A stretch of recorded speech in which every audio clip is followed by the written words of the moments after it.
પપ્પા હું છે ને ઘરે આવું છું. આ મને કશું જ અપાવતો નથી. લે, વાત કર. હા પપ્પાજી.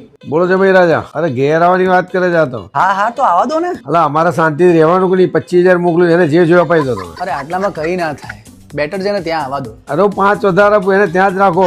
અરે હોતું હશે, એને બાઇક જોઈએ છે. ચલો 35 રાખી લો, એને જે જોયા અપાઈ દો. અરે એની ડિમાન્ડ સાંભળો, 125cc નું બાઇક જોઈએ છે. ક્યાંથી આવે આટલામાં? અરે એ બધું રહેવા દો, હું 50,000 મોકલું, એ કોઈ હિસાબે અહીંયા ના આવી જોઈએ. ના તમે સમજતા નથી. એ શોરૂમમાં લઈને આવી છે મને. એક કામ કરો, 75 રાખી લો અને સાથે સાથે એને બી રાખી લો. કોઈ હિસાબે અહીંયા મારે ત્યાં ના આવી જોઈએ. એક કામ કરું છું, હું જ વિધિને લઈને તમારે ત્યાં મૂકી આવું છું. બધું મૂકો બાજુમાં. 1 વર્ષનો પેટ્રોલનો ખર્ચો આપી દઉં, 1 લાખની તમને 2 લાખ આપી દઉં. એ માથાકૂટ મારા ઘરમાં ના આવી જોઈએ. શું વાત છે, સસરા હોય તો આવા ફૂલ પૈસા આપે. સારું ચલો કઈ નહીં, તમે આટલું ફોર્સ કરો છો તો મોકલાઈ દો. રાખું છું નહીં મારી જોડે. લેવી છે ને લઈ લે બસ. મને ખબર જ હતી તું મને અપાઈશ જ. અરે તારા માટે તો તારા તોડી આવું, જો પૈસા મળે તો.